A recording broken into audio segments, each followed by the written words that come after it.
To you by NBC bearing, भारताची पहिली bearing उत्पादक।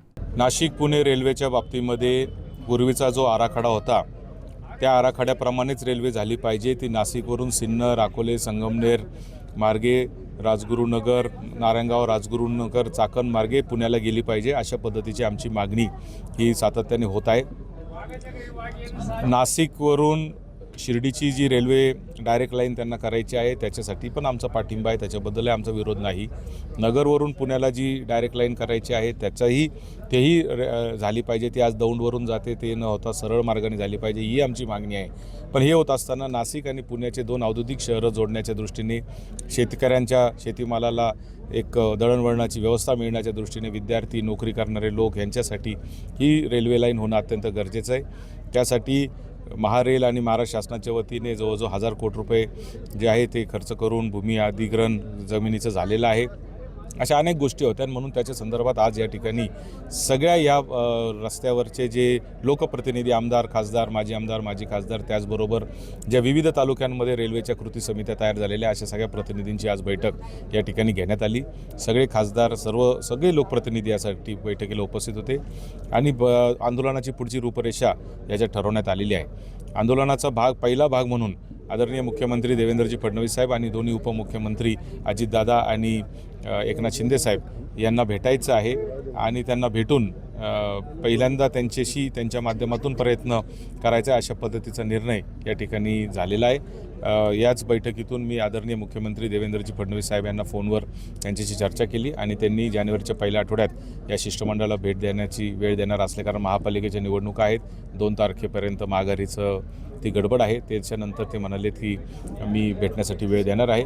तर माननीय मुख्यमंत्री भेटण्यासाठी वेळ देतील, त्यांच्यासमोर हे सगळे मुद्दे आम्ही मांडणार आहोत। रेल्वे मंत्री GMRTचं कारण सांगून ज्या पद्धतीने ही रेल्वे लाईन बदलण्याचं त्यांनी घाट घातलेला आहे, हे कसं चुकीचं आहे हे माननीय मुख्यमंत्र्यांना सांगून त्यांच्या माध्यमातून पंतप्रधानांपर्यंत जरी जाण्याची वेळ आली तरी ते करण्याचा प्रयत्न आपल्याला करायचा आहे। त्या दृष्टीने आजच्या बैठकीत निर्णय झालेला आहे। तुमच्या सगळ्यांचा विरोध डावलून रेल्वेचा मार्ग बदलण्याचा जर निर्णय झालाच नाही तर काय भूमिका राहील?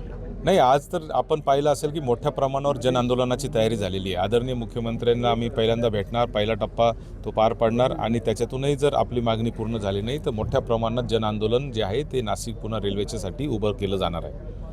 नेमकं कुठल्या स्वरूपाचं हे आंदोलन असेल? जनआंदोलन म्हणजे नेमकी काय?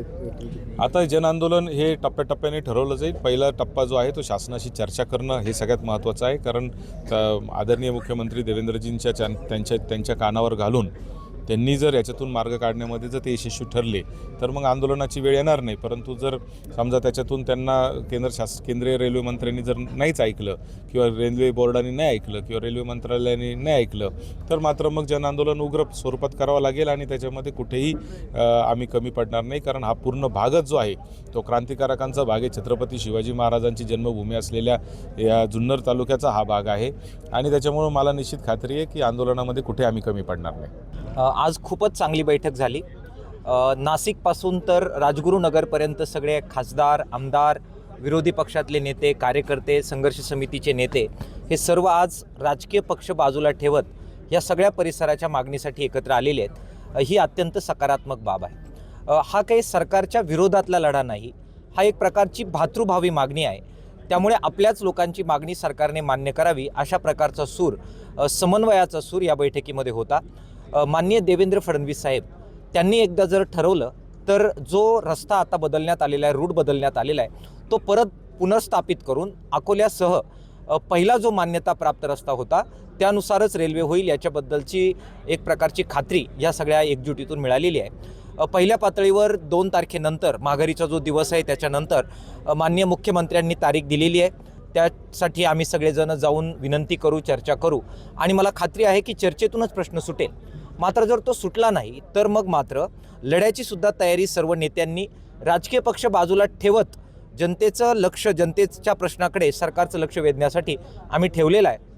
चक्का जाम करण्याची वेळ आली, बेमुदत बसण्याची वेळ आली तर मग आळेफाटा असेल किंवा चाकण असेल या 2 ठिकाणी बेमुदत अशा प्रकारचा लढा हा करावा लागेल।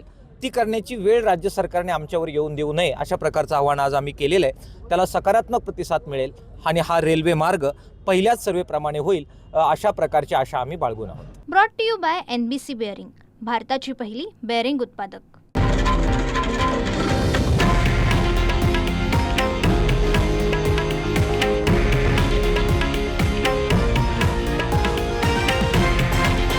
हे आहे देशातील नंबर 1 न्यूज नेटवर्क आणि आपण पाहत आहात TV9 मराठी, एकमेव.